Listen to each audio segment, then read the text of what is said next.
ko po matanggap na ang sinuportahan ko ay isang magnanakaw. Hindi ko po matanggap na ang sinuportahan ko ay isang sinungaling.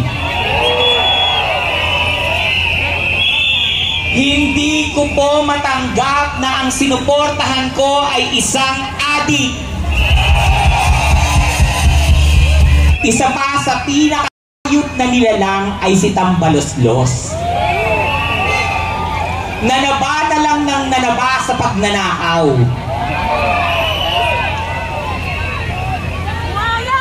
Napakabuwaya. Mula magpipinsan, mula sa mga Marcos, pati Romualdez, lahat sila buwaya. Mga sakim sa pera. Kung hindi po tayo lalabas at lalaban, kawawa naman po yung mga anak natin, yung mga magiging anak ng anak natin, dahil lulubog ang Pilipinas kung hindi po tayo lalaban at hindi natin mapapatalsik sa pwesto ang bangag na presidenteng si Ferdinand Marcos Jr. Malala, napakalala ng taong ito. Ginamit lang din po ako, pero nung Thanksgiving party ni BBM, isa po yung pangalan ko sa binanggit niya na pinasalamatan niya. 2 vlogger lang po kami. Yung mataba na bansot, saka ako. Opo, ang sabi niya is, si Barney, si Thinking Pinoy. Ang sabi niya sa kanyang speech ay, thank you Pebbles for working behind the back. Sabi niya gano'n. And talagang masasabi mo na kilala ko siya. Kilala ko sila ng asawa niya. Hindi ko po matanggap na ang sinuportahan ko ay isang magnanakaw. Hindi ko po matanggap na ang sinuportahan ko ay isang sinungaling. Hindi ko po matanggap na ang sinuportahan ko ay isang adik. Naglipa na naman ngayon ang mga drug pushers sa iba't ibang lugar. Dumami na naman po ang krimen.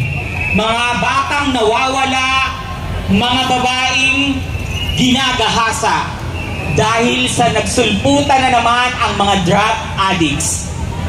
Mas mura po ngayon bilhin ang droga kesa sa pagkain. Simula nang umupo si BBM, wala po tayong pangangailangan na bumaba. Pagkain, electricity, tubig. Simula nang umupo po siya, hanggang ngayon lahat pataas ng pataas. Pahirap ng pahirap ang mga Pilipino. Hirap na tayong budgetin yung mga gastusin natin. Alam kong nararamdaman niyo yan.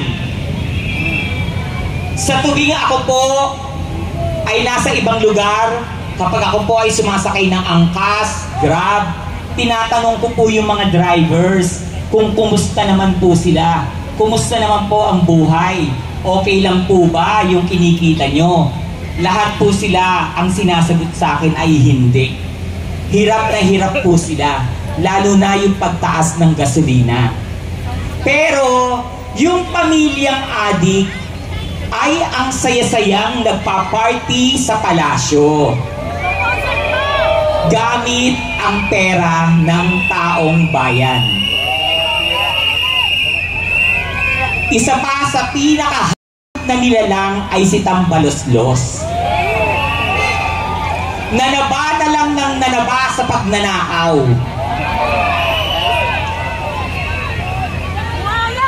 Napakabuwaya. Mula magpipinsan, mula sa mga Marcos, pati Romualdez, lahat sila buwaya. Mga sakim sa pera. kung hindi po tayo lalabas at lalaban, kawawa naman po yung mga anak natin, yung mga magiging anak ng anak natin, dahil lulubog ang Pilipinas kung hindi po tayo lalaban at hindi natin mapapatalsik sa pwesto ang bangag na presidenteng si Ferdinand Marcos Jr.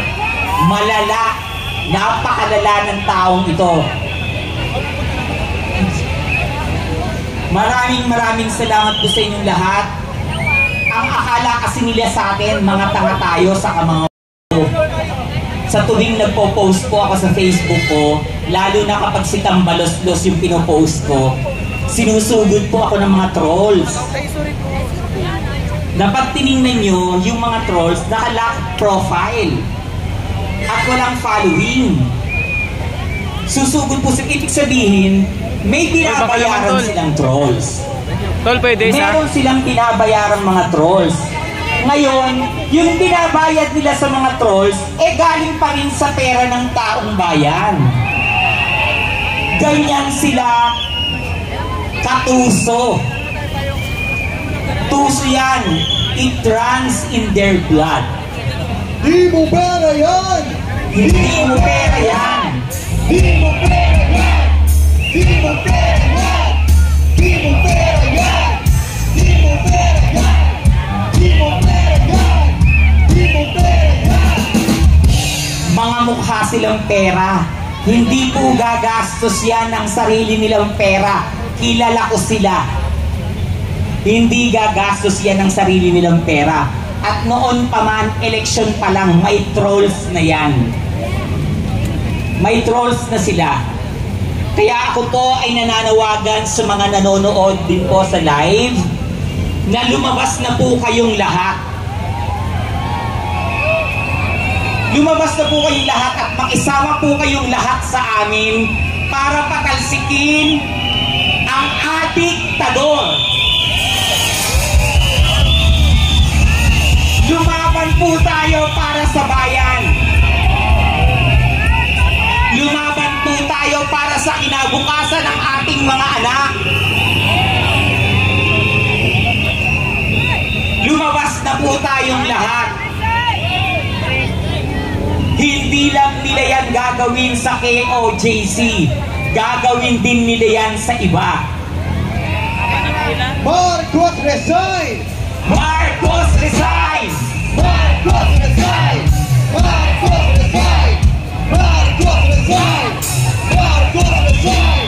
Marcos resign! Marcos resign!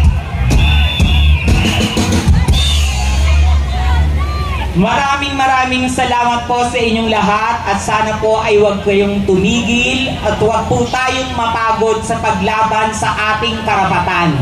Maraming salamat po.